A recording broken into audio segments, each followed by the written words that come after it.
Okay, thank you, Scott, for teeing it up. We are going to break out into our various groups. I do see Antonio Lopez, the city councilman from San Fernando, here in the house. Hello, Antonio. Thank you. And he's going to share a story with us later. But today, we're going to move forward to our breakout groups. So, yes, Don, did you have a question? Great. Okay. All right. I am a person who pays attention to the room. So if you move the wrong way and do like this, I'm thinking you're going to raise your hand. Sorry about that. My good friend Bob Keller from Santa Clarita Valley over. He's a realtor, and they have a lot of great things going on in the Santa Clarita Valley when it comes to housing. How about it for those folks? All right, we have several folks from the media that are here. Kevin Smith from the Lang Publications. They write for a number of different local news outlets. We have some folks from the Daily News who will be here later this afternoon, radio stations. We also have a videographer, Mr. Randy Witt Production and his team. So those of you who have a story to tell about a housing need that has not been met, look up Lori, his beautiful bride, or Rafi, his technician, and we will see if we can cue you up. So with that, we're going to break up, and we're going to go to our various breakout groups. Remember, if you are an attendee, you sit around the edges or in the classroom-style seating. Try to limit your comments until your question and answer period comes afterwards, okay? All right, let's all break it up. And I think there needs to time until I just heard how it is that we competed affordable housing. Get at it, right?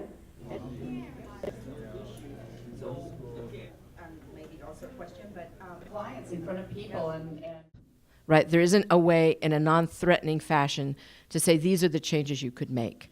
I know I mentioned it that if you're going to do something like that, you need some kind of affordable financing to help people get through that, right? But that's also the idea of taking a look at a neighborhood and a street and figuring out how you really make improvements. Some ideas about that, but I won't bore you with it now. The need for more government transparency, and I guess maybe what that actually meant was courage. Then I would go, right? So we talked about the support for the granny flats, the accessory units, we talked about that. And then how it is working together, lenders, government, everybody, to figure out the programs that keep people in their homes long term and that are more sensitive in the way we saw in the recession, that we went from anything goes to nothing goes, right? And that we have to have more of a middle way of standards that kind of sustain through different changes in the market, so that we're always rewarding people who have done the right things rather than tightening up where there's actually no danger. I think that's it. Okay.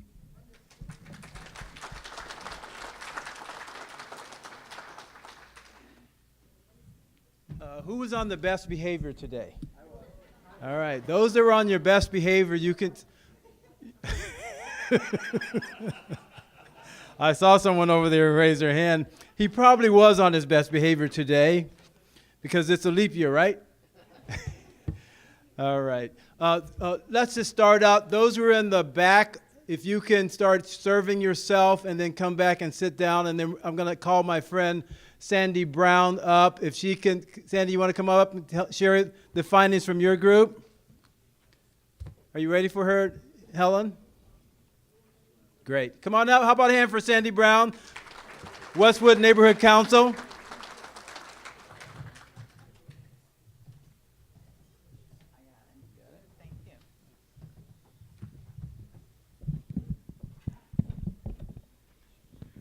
I don't know. Are they going?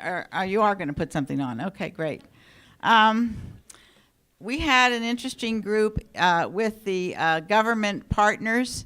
One of the things that we talked about a lot was collaboration with each other and with government entities and others that can help us. Everybody complained about some of the issues that are really forcing them to do much less than they would otherwise do. And a lot of the reason is that we've all been kind of working in our own little circles and not getting out there and having a real discussion with other people that may be in a way that could help us out as well.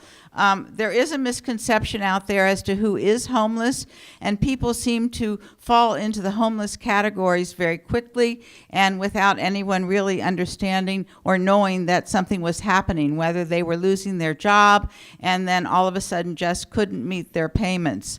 Homes are overcrowded. In Westwood Village, where I come from, where UCLA sits, we have development that is putting in one building maybe 5 bedrooms, but 10 beds per each bedroom, so that when you go to rent, you don't pay for the place where you're living, you pay for the bed. And there's a lot of sharing done in that situation.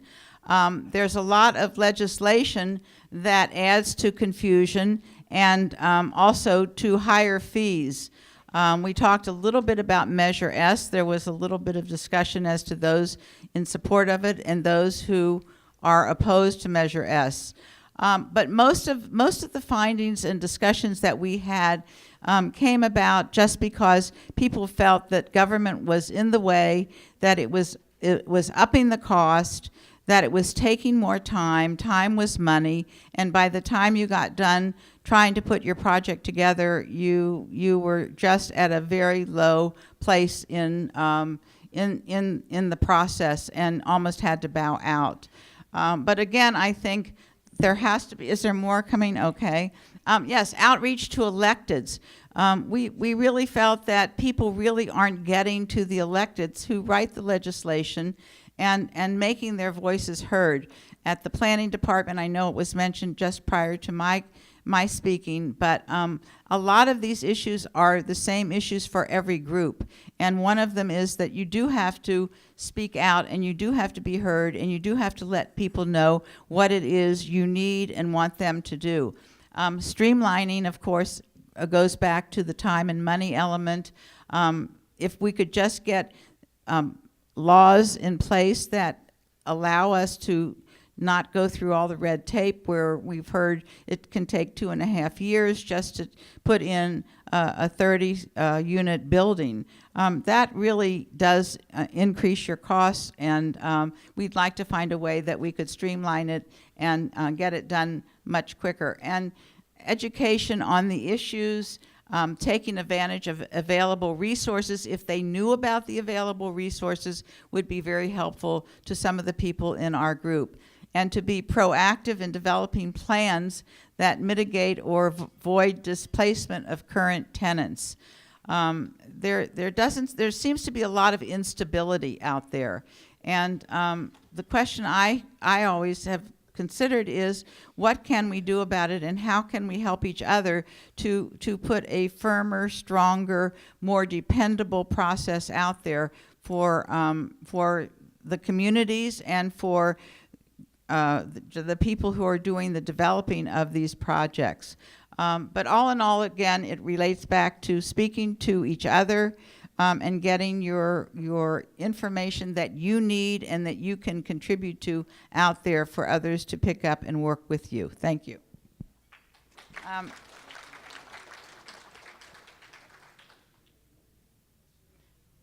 Do we have our third house has to be heard from? Thank you, Mel. Here you go. Thank you, Sandy. How about it for Sandy? Okay, one of our leaders for the other group had to leave, so a city council member, and so I'm going to ask either Helen to come up, and I'm going to ask Elizabeth to take Helen's spot. Boy, it's like, isn't that awesome? How about Helen Waugh, Executive Director of the BizFed Institute? Okay. And I didn't even drink yet. So I guess at this point, good afternoon. My name is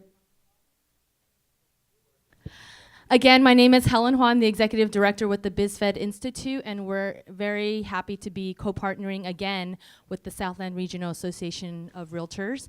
And so I had a unique role. I kind of became the on-the-spot moderator, but also the person taking notes. So what I'll do is go down just our list of 10.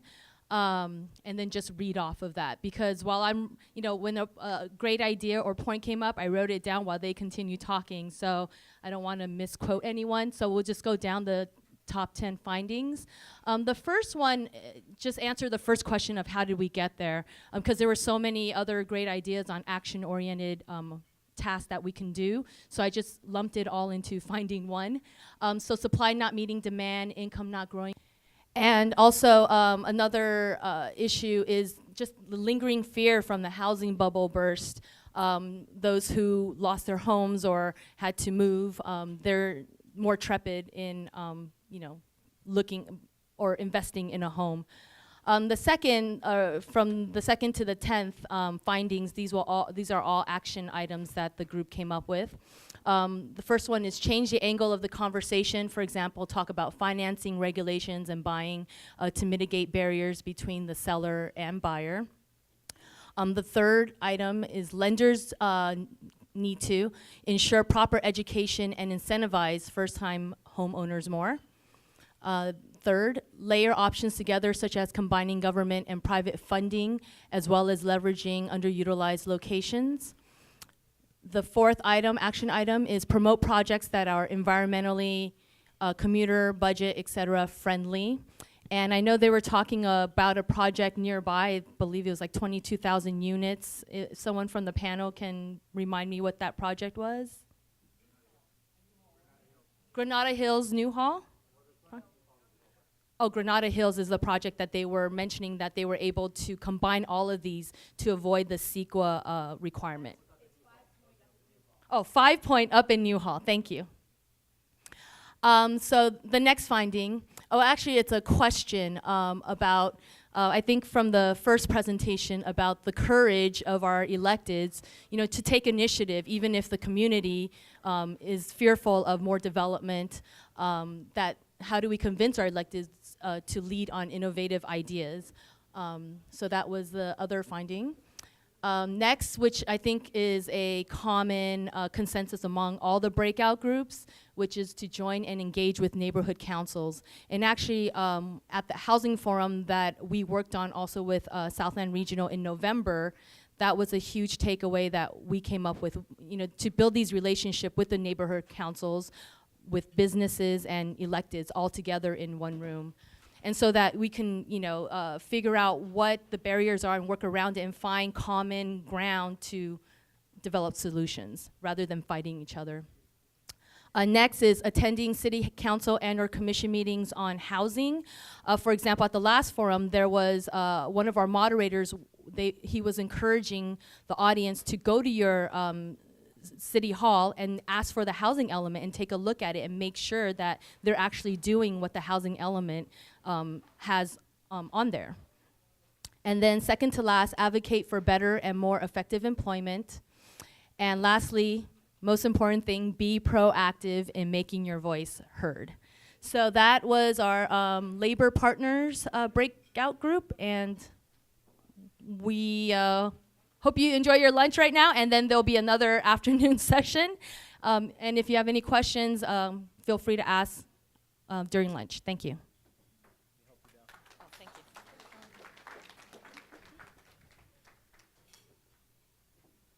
Okay, if you have gotten your food, you can start eating. You don't have to wait for the rest of us. Okay, I know you're all very good etiquette, right? Okay. All right, our keynote speaker is here, but we're going to give him time to eat. And so what we're going to do now is just take a eat break. Is that okay? Yeah. Take an eat break. So give ourselves about 10 minutes or so to just gather our foods, and then we'll come back up, okay? So if you haven't gotten in line, you may now, do so, okay? Members of the media, can you raise your hand, those of you from the press? Anybody here from the press? Okay. All right, thank you.